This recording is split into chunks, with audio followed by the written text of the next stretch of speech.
네, 가는 백석의 수라, 나는 김선우의 신의 방입니다. 참고로 예비 시행 문항이고요. 백석의 수라 같은 경우는 교과서 수록 작품이기도 합니다.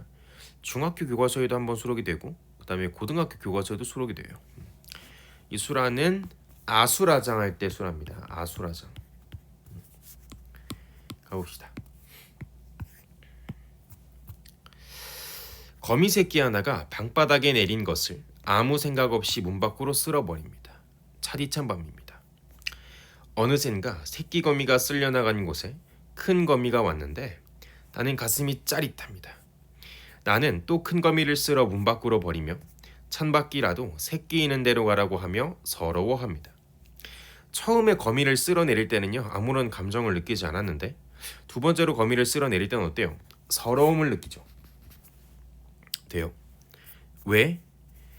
찬바퀴라도 새끼 있는 대로 가라고 하며 서러워한 거니까 이유가 왜 서러워진 거야? 처음 거미를 밀어서 없앤 게 거미 가족을 해체시켰다고 느껴진 거지 본인의 입장에서. 됩니까? 그러니까 내가 그때 쓸어보낸 그 거미가 사실은 이 거미랑 가족이겠구나. 그래서 서러움이 쫙 느껴지는 거지. 그러면 어때요? 화자 입장에서는 처음 아무 생각 없이 거미를 쓸어내린 것에 대한 세 글자 미안함이 있을 것입니다. 미안함이 있을 것이라고. 그러면 똑같이 거미를 쓸어내리는 행위를 똑같이 했는데 그에 대한 반응이 다른 건 뭐야? 화자가 어떤 내면 세계를 가지고 행동을 했는지가 달라졌기 때문에 표현이 달라진 거지. 돼요? 똑같이 거미를 밀어낸 건 맞다니까. 근데 왜 그 행동에 대한 묘사가 다른데? 미안함이 있고 없고의 차이다 이 소리입니다.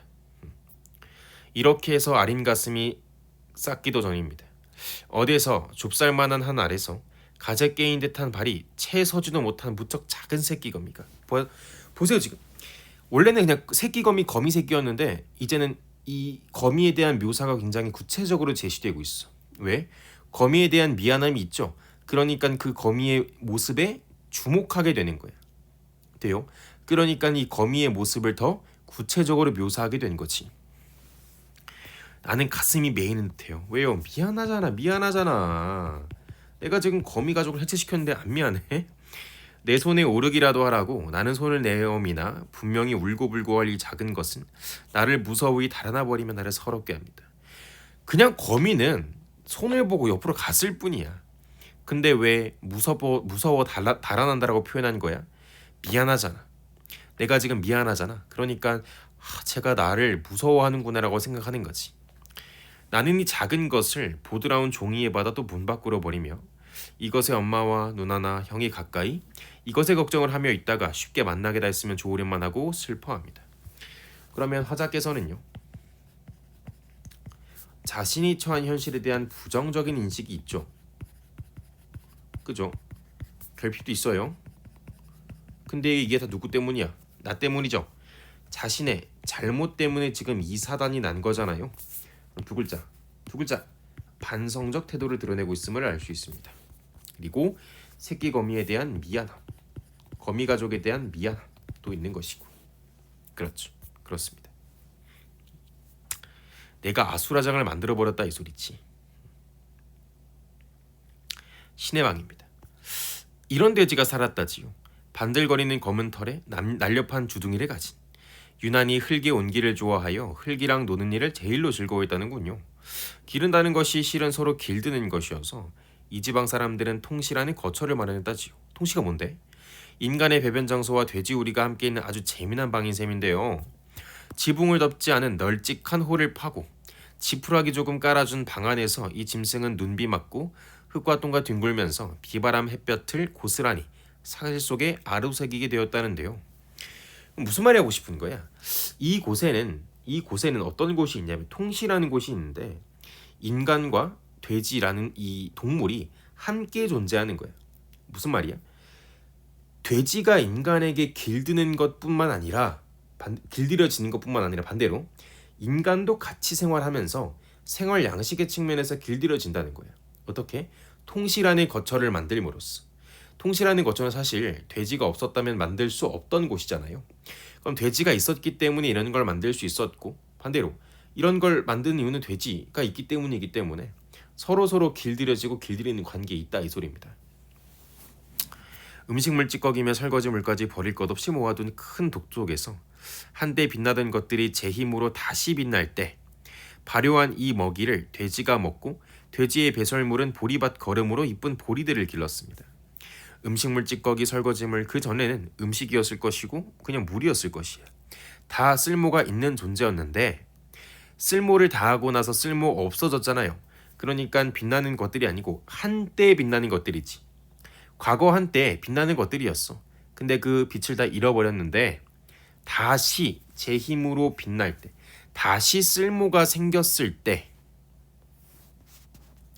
발효한 이 먹이를 돼지가 먹고 돼지의 배설물을 보리밭 거름으로 이쁜 보리들을 길렀다는데요. 그래도 이 짐승의 주식이 사람의 똥이었던 것은 생명은 생명에게 공양되는 법이라 행여 남아있을 산 것들의 온기가 더럽고 하찮은 것으로 취급될까 두려움 때문이 아니었는지 몰라. 한때 빛을 가지고 있었던 것들이 빛을 잃어버렸어. 근데 이 통시라는 곳 속에서 빛을 다시 되찾을 수 있었습니다. 그리고 그런 것들을 먹고 자란 돼지가 만든 배설물은 다시 보리밭의 거름으로 가서 보리들을 길렀습니다. 그러면 이 보리는 누구 거야? 사람 거죠. 계속 순환이 되는 거라고. 그러니까 돼지만 사람에게 길들여지는 것이 아니고 사람 또한 돼지의 도움을 받는다 이 소리겠죠. 짐승의 주식이 사람의 배설물이야. 그럼 생명이 가지고 있던 걸 배출했고 그 생명이 가지고 있던 걸 배출한 걸 돼지가 다시 섭취를 함으로써 좀 더럽지만 먹음으로써 산 것들의 온기가 더럽고 하찮은 것으로 취급되는 걸 막아버린 거지. 만약에 그 통시 안에 존재하지 않았다면 더럽고 하찮은 것이었을 텐데 통시 안에 존재함으로써 다 쓸모있고 빛이 나는 대상이 될 수 있었다 이 소린 거지. 나라의 높은 분들이 보기에 미개하여 시멘트 내포 대씩 무상 지급한 때가 있었다는데요. 문명국의 지표인 변소를 개량하려 다그쳤다는데요. 흔적이 남아 통시가 아직 남아 내 몸속에 방을 향해 손을 내밀어주는 것은 똥 누고 먹는 일이 한 가지로 행해지는 그곳을 신이 거주하는 장소로 여긴 하늘 가까운 섬 사람들이 있었기 때문입니다. 이 나라의 높은 분들은요 이런 문화를 이해하지 못해요. 그러니까 미개해 보이는 거지. 뭐야 저게. 그래서 시멘트 내포대로 묻어버렸습니다. 그럼 요 화자는 기본적으로 이 통시라는 곳에 대한 긍정적 인식이 있죠. 근데 그 긍정적 인식이 있는 것을 그냥 묻어버렸고 미개하다고 생각하는 존재들은 화자의 입장에선 당연히 부정적으로 보일 수밖에 없었을 거야. 그리고 그렇게 시멘트로 덮어버리는 것은 잘못된 일이잖아요. 그러니까 화자는 이 나라의 높은 분들을 비판적으로 인식한다 라고 읽어볼 수 있습니다.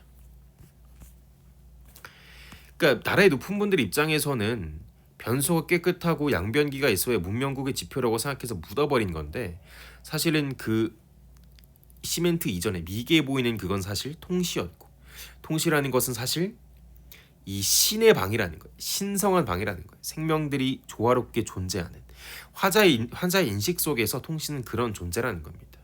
되시죠? 신이 거주하는 장소. 그 통시가 신이 거주할 정도로 신성하고 좋은 곳이었다라는 거지. 하지만 지금 나라의 높은 분들이 보기 미개하다고 생각해서 덮어버린 거죠. 그러니까 부정적이고 비판적인 인식이 드러나고 있음을 알 수 있습니다. 1번은 4번입니다. 있었다는데요. 있었다지요. 지금 너한테 말을 거는 느낌 드시죠 지금?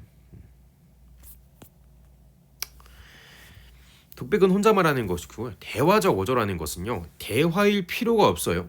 주의해야 돼. 대화적 어조는요. 대화라는 말이 아닙니다. 대화에서 쓰일 법한 어조란 뜻입니다. 대화에서 쓰일 법한 어조. 뭐뭐 있었다는데요. 이런 거 이제 구어체라고 부르죠. 입으로 뱉는 언어. 입으로 뱉는다는 것은 대화의 가능성을 내포하는 거니까 대화에서 쓰일 수 있는 어조. 대화적 어조. 대화적 어조라는 것과 대화는 달라요. 공간을 중심으로 가를 이해한 내용으로 가장 적절한 것은 답은 2번입니다. 쓸려나간 곳은 거미의 출현으로 인해 나가 심적 고통을 느끼게 되는 공간입니다. 쓸려 나가는 곳은 어디예요? 방 안이죠. 집 안. 왜 심리적 고통을 느끼죠? 미안해서요.